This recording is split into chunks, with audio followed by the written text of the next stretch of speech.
নমস্কার বন্ধুরা, আমি কেয়া। আপনারা দেখছেন ক্লোরোফিল টিপস। বন্ধুরা, বর্ষাকাল মানেই গাছের জন্য যেমন আশীর্বাদ, তেমনও কিন্তু অনেক বড় সমস্যা হয়ে থাকে এই সময় টবের মাটি সারাক্ষণ ভেজা থাকে, আর সেই ভেজা মাটিতেই শুরু হয় লাল পিঁপড়ে, শামুক, কেন্ন, জাপ পোকার উপদ্রব। যদি সময় মতন ব্যবস্থা না নেওয়া হয়, তাহলে সুস্থ গাছও খুব দ্রুত দুর্বল হয়ে যায়। তাই আজ আমি আপনাদের দেখাবো বর্ষাকালে আমি আমার বাগানে কিভাবে এই লাল পিঁপড়ে, কেঁচো, শামুক, কেন্ন এবং জাপ পোকার হাত থেকে এই গাছগুলোকে আমি উদ্ধার করেছি। তার আগে বন্ধুরা, সম্পূর্ণ ভিডিওটি কিন্তু শেষ পর্যন্ত দেখতে হবে। বন্ধুরা, বর্ষাকালে প্রথম কাজ হলো গাছের টব পরীক্ষা করা। দেখবেন কোথাও যেন জল না জমে থাকে, টবের ড্রেনেজ হোল ঠিক আছে কিনা সেটাও কিন্তু দেখে রাখতে হবে। যে পাতাগুলো হলুদ হয়ে পচে গেছে সেগুলোকে কিন্তু অবশ্যই কেটে ফেলতে হবে। গাছের চারিপাশ পরিষ্কার রাখতে হবে। ঝরে পড়া পাতা বা আবর্জনা কিন্তু একদম জমতে দেওয়া যাবে না। এইগুলোই অনেক সময় পোকামাকড়ের আশ্রয় হয়ে থাকে। বৃষ্টি হলে সবসময় সার দেওয়ার দরকার নেই। গাছের অবস্থা বুঝেই তবেই তার পরিচর্যা করতে হবে। এবার যেটা হলো যে, এই যে বর্ষার সময় মাটি সর্বক্ষণ ভেজা থাকে, কিছু টবে দেখবেন লাল পিঁপড়ে দেখা যাচ্ছে, কিছু টবে শামুক এসেছে, আবার কেন্নও দেখা যাচ্ছে, আবার কিছু গাছে কিন্তু জাপ পোকার আক্রমণও শুরু হয়ে গেছে।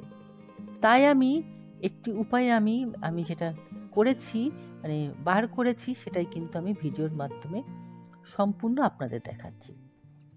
পদ্ধতিটি ভীষণ সহজ এবং অতি সহজেই করা যায়। তার জন্য আমাদের কোনো বাড়তি পরিশ্রম বা অতিরিক্ত অর্থ আমাদের খরচ করতে হয় না। যেহেতু আমাদের বাগানীদের অনেক কিছুই কীটনাশক, তারপরে গাছের খাওয়ার ইত্যাদি ইত্যাদি কেনার জন্য পয়সা খরচ করতে হয়, কিন্তু এটার জন্য সেরকম কোনো পয়সা খরচ করতে হয় না। সেটা আপনাদের প্রথমে বলাচ্ছি। টিপস নাম্বার 1, এটা কিন্তু খুব সহজ পদ্ধতি, যেটা আমি অ্যাপ্লাই করেছি আমার জবা গাছের এই টবের মিডিয়ার জন্য। এই মিডিয়াতে লাল পিঁপড়ে আক্রমণ হয়েছিল। তার জন্য আমি করেছি যেটা, রাত্রিবেলা আমি এক টুকরো, এই দেখুন বন্ধুরা, একটু কর্পূর নিয়েছি। এই কর্পূর নিয়ে আমি মিডিয়ার মধ্যে আস্তে করে এই দেখুন আমি এখানে গেঁথে দিয়েছি। এই গেঁথে দেওয়ার জন্য এই যে টবের মধ্যে যে লাল পিঁপড়ে বা শামুক, এরা কিন্তু আস্তে আস্তে এখান থেকে চলে যাবে। আপনারা এটা কিন্তু দিনের বেলাও করতে পারেন, কিন্তু আমি রাত্রিবেলা করেছি, যেহেতু রাত্রিবেলা এদের উপদ্রব বেশি হয়ে থাকে। এবং এটা আপনার প্রত্যেকটি গাছের ক্ষেত্রে করতে পারেন। আমি জবা গাছ দেখিয়েছি বলে নয়, আপনারা জুঁই, বেলি, যে কোনো গাছে, শুধু অ্যাডেনিয়াম গাছে তো সেরকম করে পোকামাকড়ের উপদ্রব হয় না, আপনারা সকলেই জানেন। ওটা টিপস নাম্বার 1 দেখালাম। টিপস নাম্বার 2 যেটা দেখুন বন্ধুরা, আপনাদের দেখাচ্ছি। যেহেতু এই সময় টবের মিডিয়া সর্বক্ষণ ভেজা থাকে, এবং এই দেখবেন এই জন্য এই ভেজা মিডিয়াতে কিন্তু লাল পিঁপড়ে, তারপরে এই কেন্ন এবং কেঁচো এবং শামুকের উপদ্রব খুব বেশি পরিমাণ দেখা যায়।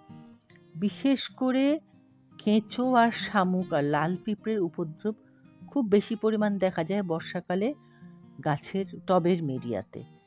এবং এই শামুক যেটা করে, গাছের ওপরে যে কচি কচি পাতাগুলো থাকে বন্ধুরা, আপনারা খেয়াল করে দেখবেন গাছের উপরিভাগে, যেটা আমি আপনাদের দেখাচ্ছি, এই দেখুন এই গাছের উপরিভাগে কচি কচি যে পাতাগুলো ছিল, শামুকের প্রত্যেকটি পাতা কিন্তু খেয়ে নিয়েছে।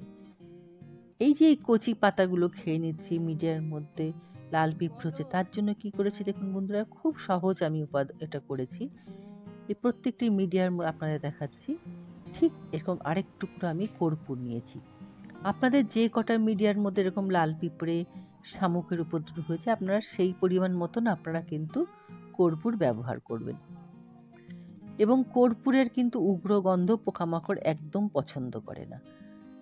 এই কর্পূরটাকে নিয়ে আমি এরকম ভালো করে গুঁড়ো করে নিয়েছি। আমি আপনাদের প্রথমেই বলেছি, আপনার যে কটা আপনাদের মিডিয়ার মধ্যে, টবের মিডিয়ার মধ্যে এরকম লাল পিঁপড়ে, শামুক, কেঁচোর উপদ্রব হয়েছে, ঠিক সেই পরিমাণ কিন্তু আপনারা কর্পূর নেবেন। এই কর্পূরটাকে আমি গুঁড়ো করে নিয়েছি। গুঁড়ো করে একটু পাত্রের মধ্যে আমি ঢেলে নিলাম। এবং এই ঢেলে নেওয়ার পরে আমি এর সঙ্গে দেখুন, আমি একটু শক্তিশালী কীটনাশক এর মধ্যে মিশিয়েছি। এবং এই কীটনাশকটি আপনারা যখনই ব্যবহার করবেন, বাচ্চার থেকে কিন্তু অবশ্যই একটু দূরে রাখবেন, এবং নিজেরাও চেষ্টা করবেন যে একটু সাবধানতা অবলম্বন করতে। তাহলে আমি যেটা করলাম দেখুন বন্ধুরা, কর্পূরের গুঁড়ো এবং যেটা ফুরাডান পাউডার, এই দুটো একসঙ্গে আমি খুব ভালো করে মিশিয়েছি। মিশিয়ে নিয়ে আমি ঠিক এই যে দেখালাম আপনাকে মিডিয়াটি, এই মিডিয়াটির মধ্যে লাল পিঁপড়ের উপদ্রব হয়েছে এবং ভেতরে কিন্তু কেঁচোরও আক্রমণ হয়েছে। আমি ঠিক মিডিয়ার চারিপাশ দিয়ে আমি এইভাবে ছড়িয়ে দিয়েছি। এই দেখুন আমি নিয়ে ঠিক আমি এইভাবে ছড়িয়ে দিয়েছি। এইভাবে কিন্তু আপনারা ছড়িয়ে দেবেন। এইটা আপনাদের দেখালাম আমি টিপস নাম্বার 2। তাহলে দেখছেন বন্ধুরা কর্পূরের কত উপকার। আমি বারবার আপনাদের বলছি না, কর্পূরের গন্ধ পোকামাকড় একদম নিতে পারে না, ওরা সঙ্গে সঙ্গে সেই মিডিয়া বা গাছ থেকে ওরা চলে যায়। তৃতীয় পদ্ধতি যেটা দেখাচ্ছি, এরকম আরেক টুকরো কর্পূর নেবেন, কর্পূরের মধ্যে একটু আগুন নেবেন, দিয়ে একটু ধোঁয়া দেবেন। ধোঁয়াটি গাছের চারিপাশ থেকে ধীরে ধীরে ছড়িয়ে দেবেন। এটা করার সময় কিন্তু খুব সতর্কভাবে করতে হবে, যাতে আগুনের কোনো ঝুঁকি না থাকে, মানে লেগে যাওয়ার ঝুঁকি যেন না থাকে, এগুলো করবেন। তবে এটা কিন্তু দূর থেকে আপনাকে করতে হবে, কাছ থেকে আসলে করলে হবে না। এই ধোঁয়াটি দেখুন গাছের মধ্যে যাচ্ছে, এই কর্পূরের গন্ধতে কিন্তু গাছের মধ্যে যে কটা পোকামাকড় আছে তারা কিন্তু আস্তে আস্তে করে গাছ ছেড়ে ওরা চলে যাবে। খুব সহজ পদ্ধতিতে আপনারা বুঝতেই পাচ্ছেন। চতুর্থ পদ্ধতি যেটা আপনাদের আমি বলছি, সেটা আমি করে দেখাইনি, আপনাদের বলছি যে মিডিয়াতে অবশ্যই এরকম করে পরিষ্কার রাখবেন, পচা পাতা যেন মিডিয়ার মধ্যে না পড়ে, এবং পাতার নিচে পোকা আছে কিনা এটা খেয়াল করতে হবে। আক্রান্ত পাতা আপনার কেটে বাদ দিয়ে দিতে হবে। এবার যেটা বলছি চতুর্থ পদ্ধতি, এক টুকরো কর্পূর নেবেন, নিয়ে একটি সুতির কাপড়ের মধ্যে ভালো করে গিঁট দিয়ে বেঁধে, যেই গাছে আপনার দেখেছেন জাপ পোকা লেগেছে সেই গাছের ডালের মধ্যে একটু বেঁধে রেখে দেবেন। এই বেঁধে দেওয়ার জন্য এই যে কর্পূরের যে গন্ধটি, সেই গন্ধে দেখবেন জাপ পোকা আস্তে আস্তে ঝরে ঝরে নিচে পড়ে যাচ্ছে। এইগুলো আপনারা করে দেখুন, আপনাদের কিন্তু অনেক উপকার হবে গাছের হাত থেকে এই পোকামাকড় রক্ষা করতে। বন্ধুরা তাহলে কি করতে হবে, যেটা আমাদের বর্ষাকালে খেয়াল করতে হবে, গাছকে ভালো করে পরীক্ষা করতে হবে, গাছের নিচে যেন পোকা না আছে সেটা আমাদের দেখতে হবে। প্রয়োজনে পচা ফুল গাছ থেকে আমাদের ফেলে দিতে হবে, শুকনো ফুল, হলুদ পাতা, এগুলোকে আমাদের গাছ থেকে সরিয়ে দিতে হবে। মিডিয়ার মধ্যে যেন অতিরিক্ত জল না জমে থাকে সেটাকে দ্রুত আমাদের বার করে দিতে হবে। এই ছোট ছোট অভ্যাসগুলো যদি আমরা করে থাকি তাহলে আমাদের গাছ কিন্তু অনেক বেশি সুস্থ থাকবে বন্ধুরা। খুব সহজ পদ্ধতি বন্ধুরা। তো বন্ধুরা আজকের ভিডিওতে আমি দেখালাম বর্ষাকালে আমার বাগানে কর্পূরের ব্যবহার, 4টি পদ্ধতি এবং গাছের কিছু গুরুত্বপূর্ণ টিপস। আপনাদের মধ্যে যদি কেউ এই ধরনের পদ্ধতি ব্যবহার করে থাকেন তাহলে অবশ্যই আমাকে কমেন্টের মাধ্যমে কিন্তু নিজের অভিজ্ঞতা লিখে জানাবেন।